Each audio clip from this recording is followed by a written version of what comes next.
Alrighty, here's the second part of the Hunter exotic tier list, and in this video I'll be covering the PvP portion of the exotic armor pieces for Hunter, and let's just get right into it. So the first exotic we have here is Assassin's Cowl, and if you remember from the last video, Assassin's Cowl on your melee, your throwing knife final blows, it will make you invisible and give you health, and your shields will regen. And but finishers aren't in PvP, so it's only for PvE really. I think going invis off of a melee is just like, it's just like, man, it's like, sure, you can be invis as gunslinger, but you could have just done it easier by being invis with your dodge on top tree, Night Stalker with the tether. It's just, to me, it's just still an incredibly weak exotic. I wouldn't say in this case that it's F tier because it has more uses, but it's not. It's just kind of like a meme exotic. It's like D tier for me. Next we have Graviton Forfeit. Graviton Forfeit, gonna have to say, while it does extend your invis time, I'm gonna have to say it's like, it's still F tier really for me. While yes, having Graviton pulls you off, I believe it pulls you off of radar, unlike just being with regular invis. If you're regularly invis, you will still show up on radar. It will just blink every few seconds. You won't be completely off the radar. If you have Graviton, you will go completely off the radar, which actually does make Graviton a little bit better to be using. Just has being completely off radar is pretty useful to have. It can set you up to do a lot of interesting flanks. So I'm gonna have to put Graviton at C just because of how it can pull you off of radar for free. Next up we have Knucklehead. Knucklehead, a radar. I think this is like a C tier as well, just because it always gives you radar no matter what you're doing. If you're ADS, you've got radar. If you're crouching, you have the enhanced radar. And radar in PvP, very useful to have, especially if you can have an enhanced radar or just have radar up with any weapon, regardless if you're ADSing or not. It's just such a nice thing to have. I wouldn't say it's a very exceptional thing to be running, especially when things like Stompies and Dragon Shadow and Mask of Bacchus exist in this in the PvP meta. It's just that if you don't have any of these other exotics, Knucklehead is a pretty nice exotic to have, especially if you are ADSing a lot with your weapons. If you're not used to how other aspects of this game work, like if you're not used to audio cues, you really haven't worked out that, or you don't really have a lot of good game sense for this game yet, Knucklehead can definitely bail you out by giving you your radar up all the time. Next we have Foe Tracer. Foe Tracer, I don't think it's very good in PvP. The reason being that yes, while it can give you wall hacks by marking targets, it's just that the fact that it buffs, I think the mark is just the highlight now. It's not even like the old X that it was. I think it's just highlighting. And even with the additional, like, you do additional damage to low health targets, it's just like, why? Those low health targets are probably just gonna be dead anyways, especially if you're using a hand cannon. You'll just 3-tap them anyways. You're not really gonna ever take advantage of their low health unless you're using something like an auto rifle or an SMG. And most of the meta right now is sniper rifles, shotguns, and hand cannons. Shotguns just one shot.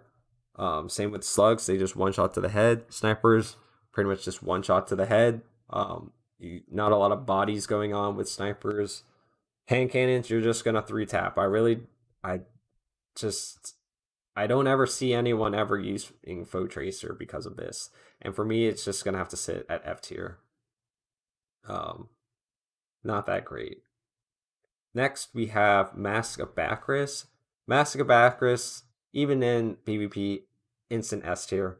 While it doesn't buff your weapon damage for your arc weapons, it's still just being able to shift and the distance at which you shift for the stasis, giving up your stasis dodge for the light shift. It's just such a good like outmaneuvering ability. It just allows you to trick up your enemies when you get into engagement with them. And on top of that, you can have the stasis aspect that allows you to slow targets when you dodge near them.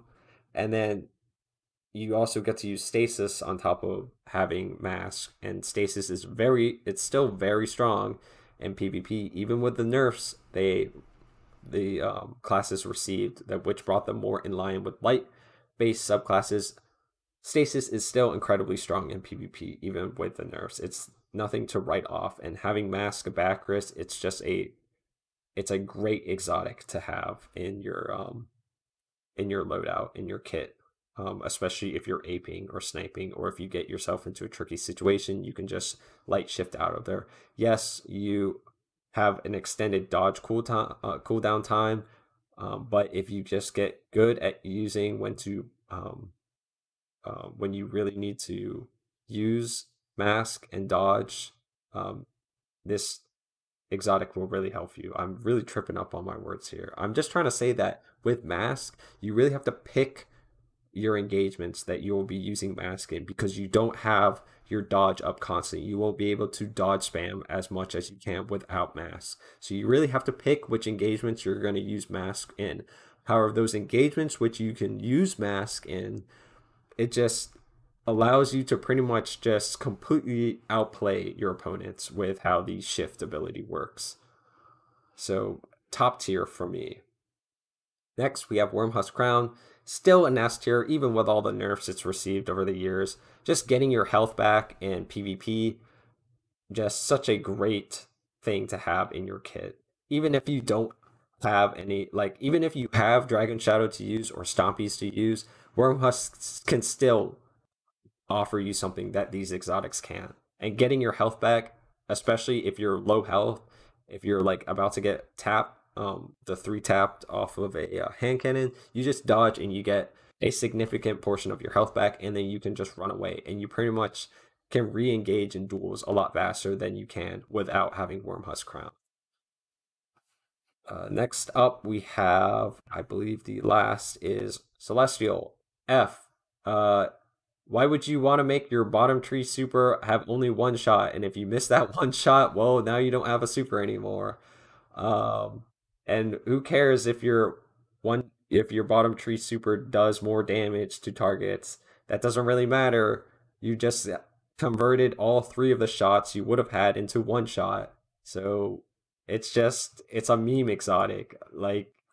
In terms of PvP, it's an ultra meme exotic. I don't know why you would ever use Celestial unless you accidentally left it on for whatever reason. And that concludes the helmets. So next up we have are the gauntlets. So the first gauntlet is Shinobu's Vow for Hunter. Shinobu's Vow buffs your skip grenades. Skip grenades are pretty good, and you get 2 skip grenades. And Arc Staff in PvP is a lot better than it is in PvE. However, I think just buffing your nades is pretty nice, and the fact that you get 2 skip grenades so you can spam it a little bit more, I think to me just makes it a little bit better than average, especially with how ability spammy PvP currently is. I think Shinobu's it's above average, but I wouldn't go to say it's an A or S tier. I definitely don't see it at all. I'm going to be honest, I don't see it at all played in PvP, but in theory, it is pretty damn good just being able to have 2 nades, and the skip grenades track better and perform better. And skip grenades are definitely annoying to play against, especially if you're playing against a player who knows how to use them.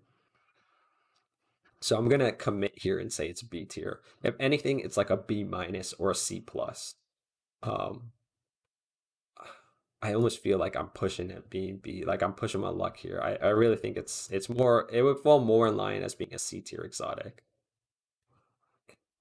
Next, we have Aetheri's Embrace, and what it does, it makes your bottom tree weighted knife into a trick-shotting knife.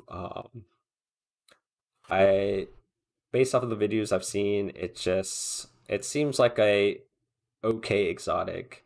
Weighted knife definitely requires some skill to use. It's not like you can just throw the knife out and it's just gonna bank off of two walls and you're just gonna get a headshot. You still have to know how to use the knife, and you still have to be good at hitting precision headshots, so you can buff the knife and all that. It's just that throwing knives are just kind of like a meme, I almost think, like, because it forces you to use bottom tree gunslinger, which you only get 3 shots out of the super total. And while yes, the super lasts longer, you're still only that's only 3 shots for 3 potential kills with your super, which I guess it's almost like guaranteed those kills with the super. But you have to remember, when you're in the gunslinger super, you have decreased damage resistance. You're probably just going to get one-shotted out of your super if you're not careful. And you could just use Spectral. You can get a lot more kills with Spectral, and it's more of a roaming super. With the Stasis Tornado, you can shut down and then still have the benefits of Stasis. It's just like you really have to pick and choose here, and I think it's just more of a C tier exotic to me. Next, we have Mechaneer's Trick Sleeves. Mechaneers, as I've said, they boost your sidearm handling, I believe, and reload speed, and then when you're critically low, it boosts it even farther. I think it also boosts aim assistance if you're critically wounded. Sidearms on PC, not that great. On console, probably a little bit better. I'm just gonna have to stick it in D tier just because of how sidearms are currently in the PC sandbox. On console, Mechaneers are probably maybe C or B tier, but I wouldn't know because we don't have the reticle stickiness on mouse and keyboard. And I don't play controller on mouse and keyboard, or at least not anymore, because my hands aren't effed up as much as they were in the past when I was forced to use controller for a little bit. Next up, we have Oathkeepers. Oathkeepers, I think they're just kind of D tier. I wouldn't say they're C tier. They just allow you to have your bow at full drawn for like infinite amount of time. And for weapons like, really, Le Monarch is the only weapon that really benefits from Oathkeepers. I think the other bows, you really don't ever need to be at full draw for as long as Le Monarch. With Le Monarch, it will proc its perk perfectly no matter when you have the bow drawn, because Oathkeepers just makes it a perfect draw when you keep it in that draw time, or that infinite draw with Oathkeepers.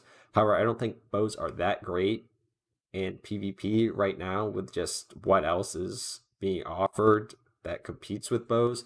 I think there are bows that are definitely good, like Biting Winds with Swashbuckler. Le Monarch, as I've said, Tikus is pretty good in PvP as well. It's just that you can get away with using those bows without needing to use Oathkeepers. You can be using something else besides Oathkeepers and still do well in your PvP matches.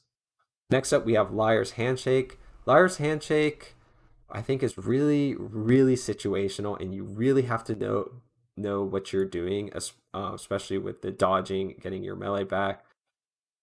There's just not a lot of situations you can put yourself in to really benefit off of Liar's Handshake. Most of the time when you get up close and personal with people, you're probably just gonna get aped in this instance. You're probably, yeah, you or the your opponent is gonna, either you're gonna ape them or they're gonna ape you, or they're just gonna double punch you to death. Maybe you'll get cross counter to proc off of them, and you can get your dodge back potentially. But it's just so situational, like incredibly specifically situational for this exotic to work out for you, that it's just really, it's hard to give it the A tier treatment I give it for PvE. It's really like D or F tier. I think I'm gonna say D tier just because of how cross counter can bail you out in certain up close melee situations. So it's not completely useless like how Celestial is, but it's just not an average tier exotic because of what types of situations you have to get in yourself into in order to benefit from Liar's Handshake's exotic abilities. Next, we have Sealed Ahamkara Graphs. I believe this is the one it's called. I always get this one confused. But I do remember what they do. I just need to double check here that I got it right again. Yes, we have Sealed Ahamkara Graphs. What they do is when you get a melee hit, it reloads your weapons. Don't think it's very useful in PvP. The amount of times you're going to hit an enemy with your melee mid-fight where you can actually benefit from reloading your weapons is like almost slight to none. And with the other melee exotics that exist, I would rather take Shinobus or Theories over this. I would even take Oathkeepers over this, just because with Oathkeepers I can like do more with my bow than I can get out of, oh, I've just reloaded all my weapons. Well, Hunters have a dodge that allows them to reload their weapons.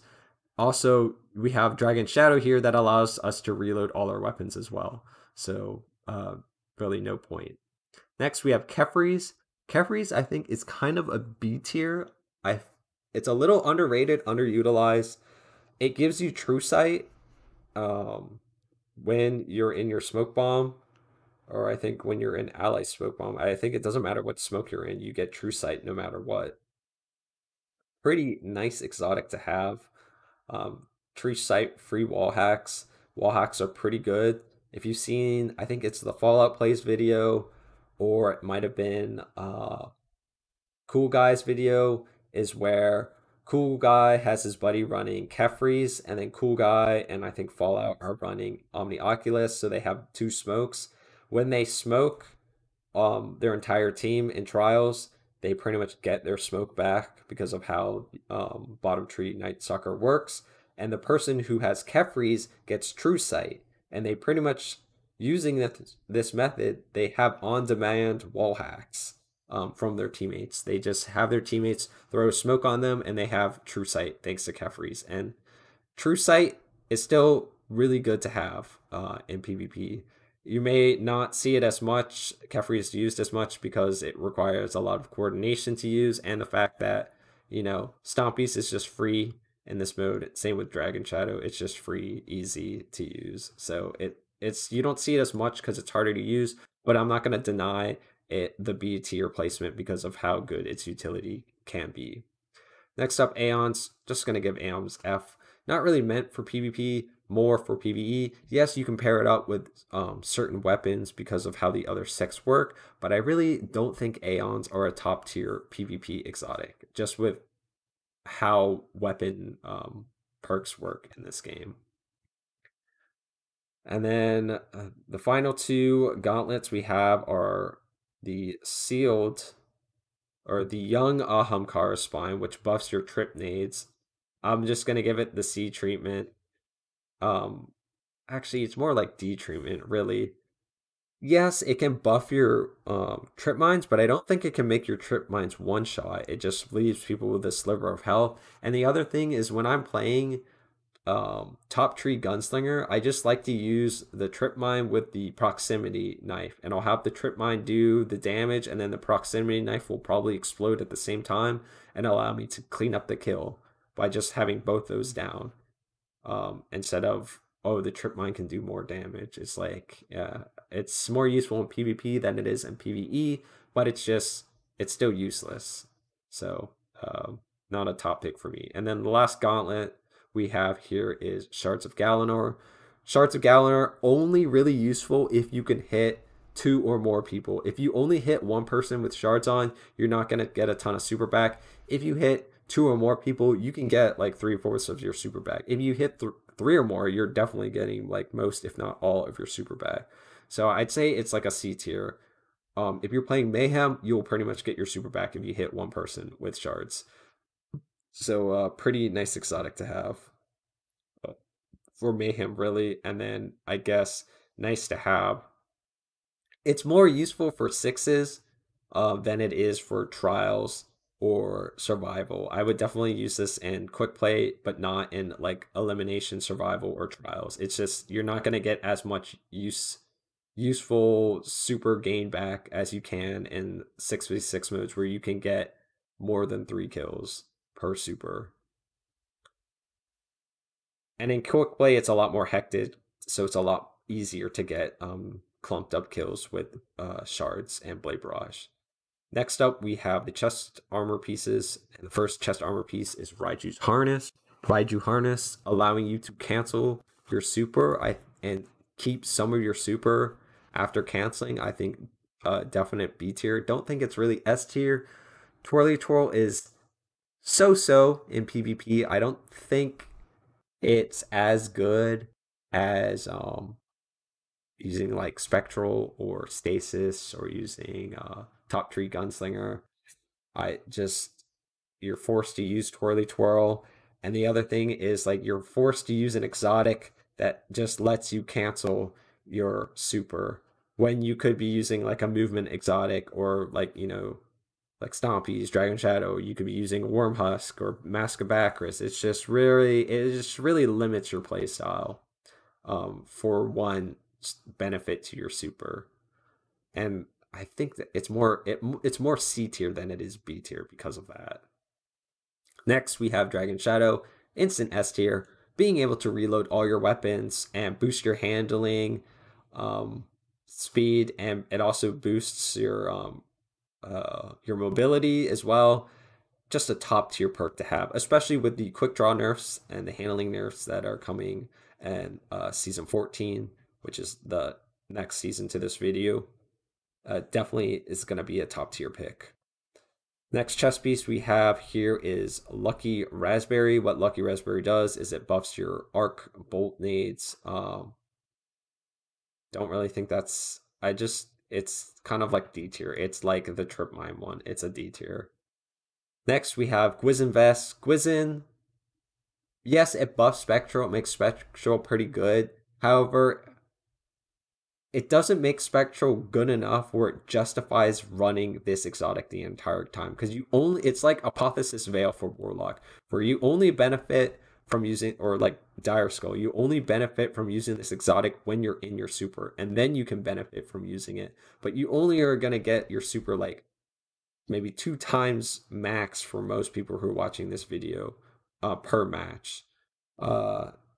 Yes, it's useful if you swap to Gwizzin when you cast Spectral, but most people can't be bothered to swap exotics to really take advantage. Like, I can't be bothered to swap exotics when I'm in my super or not. It's just like a waste of time, honestly. You're better off just full committing to one exotic the entire match that you're playing. So for me, Gwizzin is kind of a D tier exotic for me. Next, we have Ophidius Spade. Ophidius Spate. I'm sorry, I know I'm probably pronouncing that wrong, but this is the one that gives you the 2 knife charges.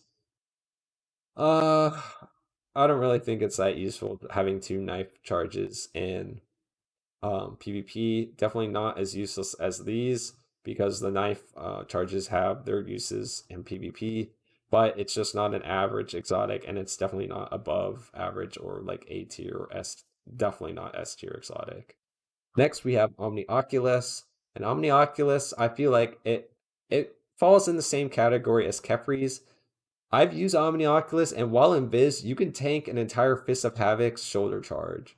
Like, I was able to survive a Fist of Havoc's shoulder charge while in Viz with Omnioculus. Don't quote me on that. I might have to retest that. But I do remember surviving a Fist of Havoc shoulder charge while having the invis from Omnioculus.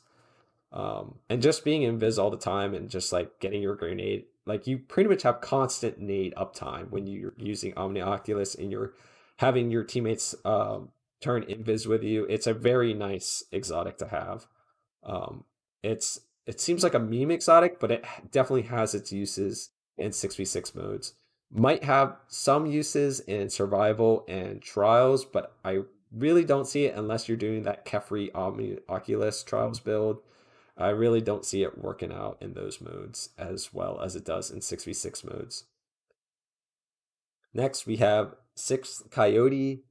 I think it's like a B or A tier exotic. Definitely getting two dodges in PvP is very nice, especially if you can have two gamblers dodges. It definitely allows you to disengage from certain fights a lot easier than you would without it.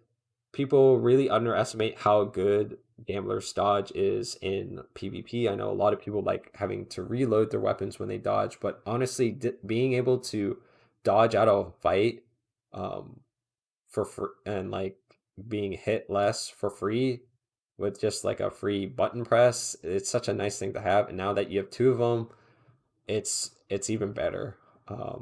Definitely like an A tier exotic for me. Next, we have Raiden Flux. Raiden Flux, it buffs your Arc Staff. I really don't. It's like Gwizzin, but with Arc Staff, I just feel like Arc Staff is not as good as running Spectral, so that's why it's F tier for me. And then, of course, we have the like armor pieces for Hunter. The first one being Orpheus. Orpheus, not very useful in PvP. In PvE, it has more uses. Yes, you can have more shots as bottom tree tether, but if you're running bottom tree tether, why not just run Omnioculus or Kefries instead of Orpheus? So F tier for me.